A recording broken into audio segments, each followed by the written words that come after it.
আসসালামু আলাইকুম প্রিয় শিক্ষার্থীরা। আমরা যখন পড়তে বসি পড়া মুখস্থ হতে চায় না, আর মুখস্থ হলেও মনে থাকে না। এই সমস্যাটা অধিকাংশ শিক্ষার্থীর মুখ থেকেই শোনা যায়। একটু কল্পনা করা যাক, ধরো একটি টেবিলের উপর গ্লাস রাখা আছে। গ্লাসের দূরে একটি জগ থেকে পানি ঢালা হচ্ছে, তাহলে গ্লাসে কতটুকু পানি জমা হবে? 0, এবার গ্লাসটিকে যদি উপর করে ধরা হয়, তাহলে গ্লাস থেকে কতটুকু পানি বেরিয়ে আসবে? 0, আমাদের পড়াশোনাটাও যেন এভাবেই চলছে। আমরা ভুল পদ্ধতিতে পড়াশোনা করি, এজন্য ইনফরমেশনগুলো আমাদের ব্রেইনে জমায় হয় না, সুতরাং অল্প সময় পরে সবকিছু ভুলে যাই। আজকের ভিডিওতে আমি সঠিকভাবে পড়াশোনা করার পদ্ধতি এবং দীর্ঘ সময় মনে রাখার টেকনিকগুলো দেখাবো। ভিডিওটি শেষ পর্যন্ত দেখো। আমার বিশ্বাস আজকে থেকে তোমার পড়াশোনার স্টাইল এবং টাইম দুটোই বদলে যাবে।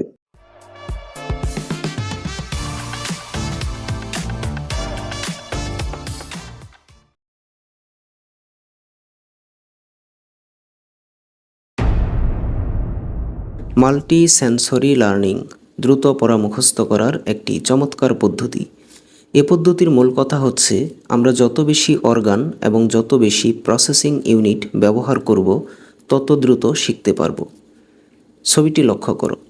নিঃশব্দে পড়লে চোখ এবং ব্রেন কাজ করে, ব্রেনের ভিজুয়াল কর্টেক্সে প্রসেসিং হয়।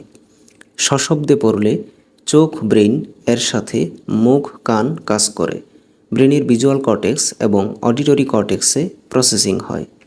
সশব্দে পড়া এবং কঠিন শব্দগুলো লেখা, এ সময় চোখ, ব্রেন, মুখ, কান, হাত একযোগে কাজ করে।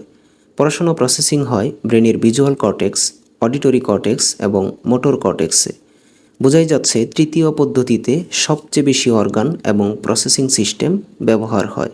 সুতরাং তৃতীয় পদ্ধতি অবলম্বন করলে দ্রুত পড়া শিখতে পারবে। পড়াকে দ্রুত মুখস্থ করে নেয়ার দুর্দান্ত পথ দেখিয়েছেন Richard Phillips Feynman. Princeton University থেকে পিএইচডি করা এই মহান ব্যক্তি কোয়ান্টাম ইলেকট্রোডাইনামিক্স নিয়ে কাজ করে নোবেল পুরস্কার লাভ করেন। তিনি প্রথমত একজন শিক্ষক, দ্বিতীয়ত একজন বিজ্ঞানী। তার শেখানো পদ্ধতিকে বলা হয় ফাইনম্যান টেকনিক। তিনি বিশ্বাস করতেন, আমরা যাই কিছু শিখি সহজ এবং বোধগম্য ভাষায় শেখা উচিত। এজন্য তিনি ব্যক্তিগত জীবনেও কঠিন বিষয়গুলোকে আয়ত্ত করার আগে ভালোভাবে বুঝে নিজের মতো করে সহজ ভাষায় লিখে নিতেন। এরপর সেটা দ্রুত আয়ত্ত হয়ে যেত। ফাইনম্যানের এই টেকনিক সত্যিই অসাধারণ। আমরাও যদি কঠিন বিষয়গুলোকে বুঝে বুঝে সহজ ভাষায় শেখার চেষ্টা করি, দ্রুত শেখা হয়ে যাবে। অনুচ্ছেদটি পড়ে বোঝার চেষ্টা করো।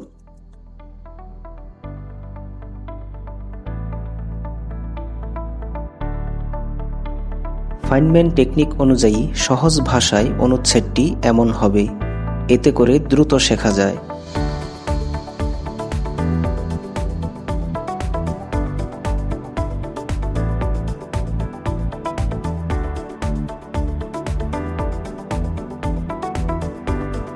তাই আমাদের উচিত পাঠ্যপুস্তক, নোট, গাইডের কঠিন এবং প্রাঞ্জল ভাষাগুলোকে বর্জন করে সহজ ভাষায় বিষয়গুলোকে আয়ত্ত করা। Attention learning, deep attention, quick learning. কিন্তু সমস্যা হচ্ছে, আমরা পড়তে বসলে মনোযোগ ধরে রাখতে পারি না। কিছু সময় মনোযোগ থাকলেও পরে তা বিচ্ছিন্ন হয়ে যায়। পড়ার টেবিলে বসে আমরা বিভিন্ন বিষয় ভাবতে থাকি, এদিক সেদিক তাকিয়ে থাকি, সময় চলে যায় কিন্তু পড়া হয় না। একই সমস্যায় পড়েছিলেন ইতালির একজন লেখক ফ্রান্সেসকো সিরিলো। লুইস ইউনিভার্সিটিতে পড়ার সময় উপলব্ধি করলেন পড়াশোনায় মনোযোগ ধরে রাখতে পারছেন না।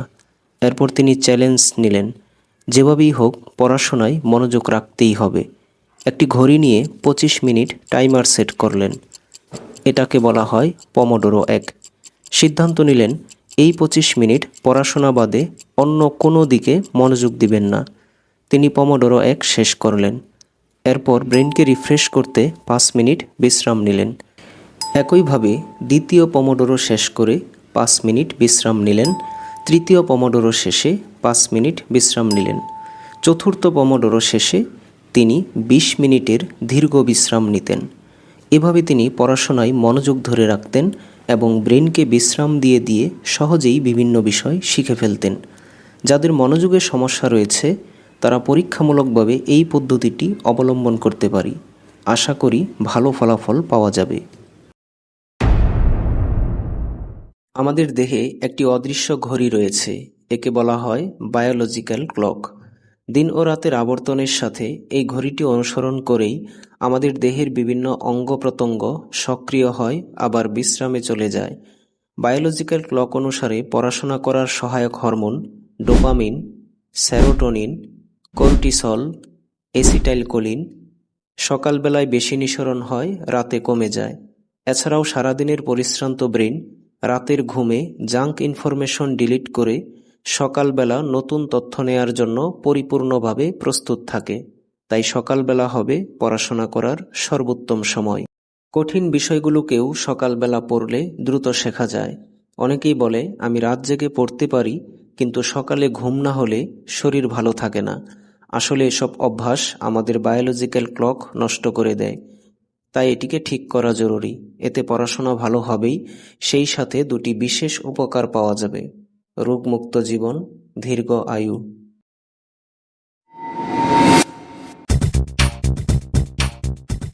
ভিডিও প্যালেস টেকনিক আধুনিক ও প্রভাবশালী একটি শিখন কৌশল। এই পদ্ধতি আমাদের ব্রেনের শক্তিশালী ভিজুয়াল সেন্টার ব্যবহার করে। তাই অনেক সময় আমরা নিজের অজান্তে বা অনিচ্ছাতেও শিখে ফেলি। চোখ বন্ধ করে নিজের ঘরটিকে কল্পনা করো। ঘরের দরজা, বসার রুম, পড়ার টেবিল কিংবা দেয়ালে টাঙানো ছবিগুলোর কথা মনে করো। অবাক করার মতোই যে সবকিছুর আকৃতি, রং, এমনকি জায়গাটাও পরিষ্কার মনে করতে পারছো, যেন সম্পূর্ণ ঘরটাই কল্পনায় ভেসে উঠছে। অথচ এইসব আমরা কখনো খাতায় লিখে লিখে মুখস্থ করিনি। এটাই ভিডিও প্যালেস টেকনিকের শক্তি, দেখে দেখেই শিখে ফেলা। এজন্য তুলনামূলক কঠিন প্রক্রিয়া, চিত্র, ফ্লোচার্ট বা গাণিতিক সূত্রাবলী একটি কাগজে লিখে টেবিলের সামনে বা দেয়ালে টানিয়ে রাখো।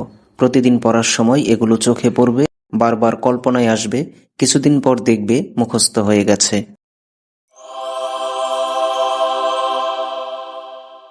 এছাড়াও নিরিবিলি পরিবেশে পড়াশোনা করলে গভীরভাবে মনোযোগ দেয়া যায়।